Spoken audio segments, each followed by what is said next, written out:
Motorola H50 Pro এই ফোনটি আজ থেকে প্রায় ৮ মাস আগে লঞ্চ হয়েছে, কিন্তু এই ৫টি কারণে আপনি চাইলে এই ফোনটি নিতে পারেন ২০২৪ সালের লাস্টে বা ২০২৫ সালের ফার্স্টের দিকে।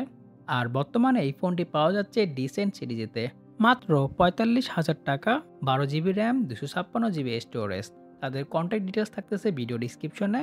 সো আমরা মূল ভিডিও শুরু করা যাক। প্রথম কারণটি হলো এই ফোনটির ডিসপ্লে।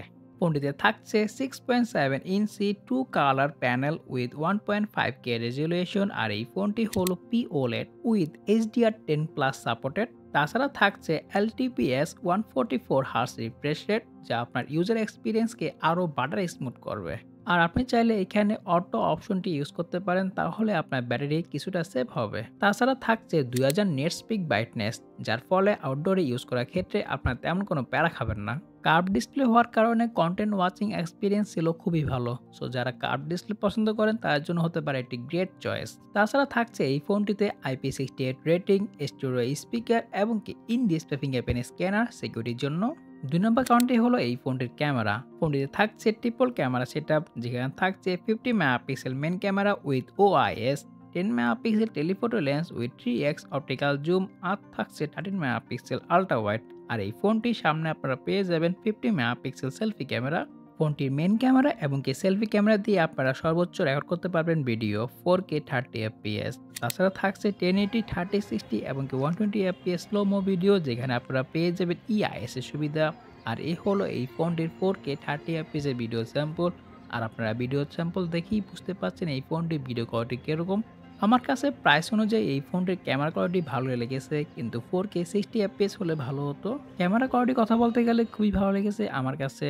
দিনের বেলা খুবই ভালো ভালো ছবি পাচ্ছিলাম আমরা এই ফোনটি থেকে, অলমোস্ট ন্যাচারাল ছবি দিচ্ছিল। আর সবথেকে বেশি ভালো লেগেছে আমার কাছে এই ফোনটির পোর্ট্রেট মোড। এখানে থাকছে 10 মেগাপিক্সেল টেলিফোটো লেন্স। সো যার ফলে এই ফোনটি থেকে আমরা খুবই ভালো ভালো পোর্ট্রেট পাচ্ছিলাম। ছবিতে যথেষ্ট পরিমাণে ডিটেলস এবং কি শার্পনেস ছিল। আর আপনারা পিকচার স্যাম্পল দেখে একটি আইডিয়া নিতে পাচ্ছেন এই ফোনটির ক্যামেরা কোয়ালিটি কিরকম হতে পারে। আর রাতের ফটোগ্রাফি কথা বলতে গেলে আমরা এরকম ছবি পাচ্ছিলাম এই ফোনটি থেকে। যদি ভালো লাইটিং কন্ডিশন থাকে তাহলে এই ফোনটি থেকে আপনারা ভালো ভালো ছবি পেয়ে যাবেন। ডিভাইসটিতে আমরা একটি সমস্যা পেলাম, যা মূলত সব ধরনের মোটরোলা ফোনই থাকছে, তা হলো ফোনটির শাটার কিছুটা স্লো। আশা করি মোটরোলা খুব শীঘ্রই এই সমস্যাগুলো ফিক্সড করে ফেলবে।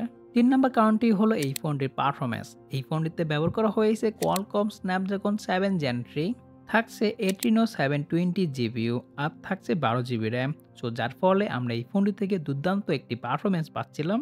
আর এই ফোনটি রান করতেছে hello UI based on Android 14। তাছাড়া এই ফোনটি থেকে ৩ বছরের OS আপডেট এবং কি ৪ বছরের সিকিউরিটি আপডেট পেয়ে যাব। ডিভাইসটি ২ মাসের বেশি সময় ধরে আমাদের টিম মেম্বার প্রাইমারি ডিভাইস হিসেবে ইউজ করতেছে ডে টু লাইফে। ডে টু লাইফে ইউজ করার ক্ষেত্রে আমরা এখন পর্যন্ত এই ফোনটি থেকে তেমন একটা প্যারা খাইনি। সব ধরনের অ্যাপ ওপেনিং এবং কি ক্লোজিং স্পিড খুবই ফাস্ট। আর আপনারা ব্যাকগ্রাউন্ডে অনেকগুলো অ্যাপ একসাথে ইউজ করতে পারবেন, কোনো প্যারাই খাবেন না, কারণ এই ফোনটিতে 12 জিবি র্যাম হওয়ার কারণে খুবই ভালো মতন অপটিমাইজেশন করা।